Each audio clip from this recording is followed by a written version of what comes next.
एक दूर दराज की सल्तनत में एक जादुई जंगल था जिसे लोग चांदनी जंगल कहते थे। रात के समय इस जंगल के पेड़ों के पत्ते चांदी की तरह चमकते थे।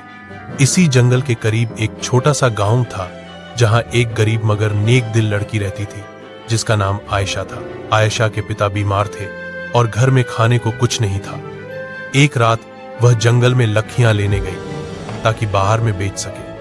अचानक उसे दूर से किसी के रोने की आवाज आई। वह आवाज के पीछे गई तो देखा एक सफेद लोमी खमी हालत में मीन पर पई थी। आयशा ने औरन अपनी चादर फाजी और लोमड़ी के खम पर बांध दिया। लोमड़ी ने अजीब अंदाज में आंखें खोली और बोली, तुम बहुत नेक दिल हो, मैं तुम्हें एक राज बताऊंगी। आयशा हैरान रह गई क्योंकि जानवर बोल नहीं सकते थे। लोमड़ी ने कहा, मैं आम लोमड़ी नहीं, मैं परियों की मलिका की रक्षक हूं। तुमने मेरी जान बचाई है, अब मैं तुम्हें चांदनी महल तक ले जाऊंगी। आयशा डर गई मगर दिल में उम्मीद जाग उठी। लोमड़ी ने अपनी दुम हिलाई तो अचानक जमीन पर चांदी का रास्ता बन गया। दोनों इस कुंड रास्ते पर चलते चलते जंगल के अंदर गहराई में पहुंच गई जहां एक शानदार महल था जो चांद की रोशनी में चमक रहा था। आयशा डर गई मगर दिल में उम्मीद जाग उठी। लोमड़ी ने अपनी दुम हिलाई तो अचानक जमीन पर चांदी का रास्ता बन गया। दोनों इस रास्ते पर चलते चलते जंगल के अंदर गहराई में पहुंच गईं जहां एक शानदार महल था जो चांद की रोशनी में चमक रहा था। यह था चांदनी महल। महल के दरवाजे खुद ब खुद खुल गए। अंदर हजारों चिराग जल रहे थे और हवा में खुशबू फैली हुई थी। अचानक सामने से एक खूबसूरत शहजादा आया जिसका नाम शहजादा रियान था। शहजादा रियान ने आयशा को देखा तो हैरान रह गया। तुम यहां कैसे आई? यह जगह आम इंसानों के लिए नहीं। आयशा ने सारी बात बता दी। शहजादे ने कहा, तुमने रक्षक लोमड़ी को बचाया, इसीलिए तुम्हें यहां लाया गया। लेकिन तुम्हें मालूम है इस महल पर एक भयानक जादू है। आयशा ने पूछा, कैसा जादू? शहजादा रियान ने गहरी सांस ली।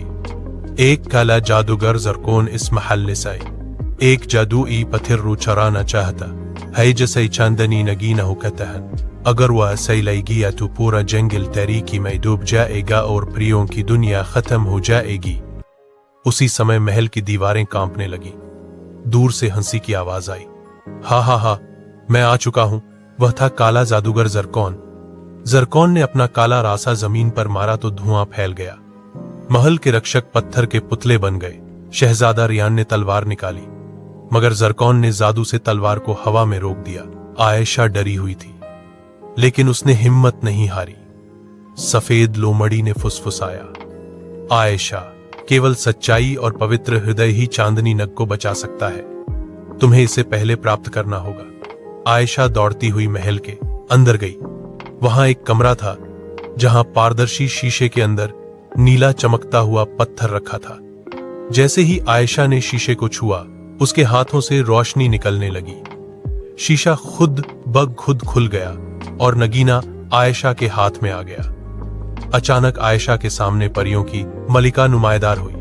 वह सफेद लिबास में चमक रही थी।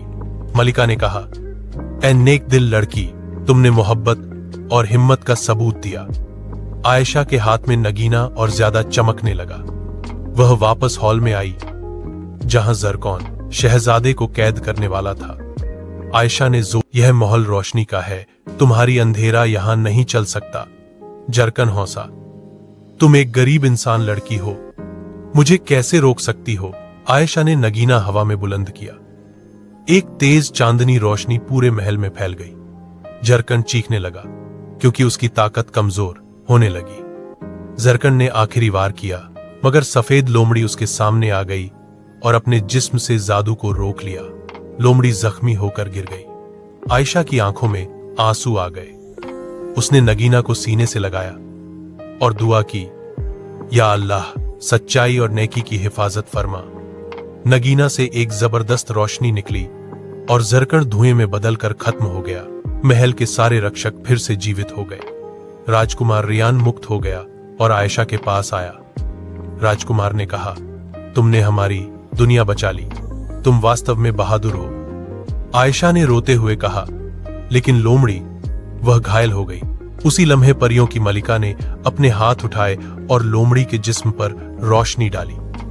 लोमड़ी आहिस्ता आहिस्ता इंसान की शक्ल में बदल गई। वह एक खूबसूरत परी थी जिसका नाम नूरिन था। नूरिन ने मुस्कुराकर कहा, मैं ठीक हूं आयशा। नूरिन ने मुस्कुराकर कहा, मैं ठीक हूं आयशा। तुमने मुझे बचाया था, आज मैंने तुम्हें बचाया। मलिका ने कहा, आयशा, तुम्हें इनाम मिलेगा। तुम्हारा बाप स्वस्थ होगा और तुम्हारा गांव खुशहाल हो जाएगा। राजकुमार रेयान ने आयशा का हाथ थामा और कहा, अगर तुम चाहो तो तुम इस महल की राजकुमारी बन सकती हो, क्योंकि तुम्हारा दिल सबसे पाक है। आयशा शर्मा गई, मगर उसकी आंखों में खुशी के आंसू थे। उसने कहा, अगर मेरा गांव और मेरे वालिद खुश रहेंगे तो मैं यह जिम्मेदारी कबूल करती हूं। उसी रात चांदनी महल में जश्न हुआ। जंगल के पेड़ और भी रोशन हो गए। आयशा को खूबसूरत ताज पहनाया गया और शहजादे रेयान ने वादा किया कि वह हमेशा नेकी और इंसाफ का साथ देगा। कहानी का अंत चांदनी रोशनी और खुशियों के साथ हुआ और यह संदेश छोड़ गई, नेकी, हिम्मत और मोहब्बत कभी नाकाम नहीं होती। Assalamu alaikum, मेरा चैनल सब्सक्राइब करें और बेल आइकन को दबाना मत भूलें ताकि हर नए आने वाली वीडियो की नोटिफिकेशन आप तक पहुंचे। शुक्रिया।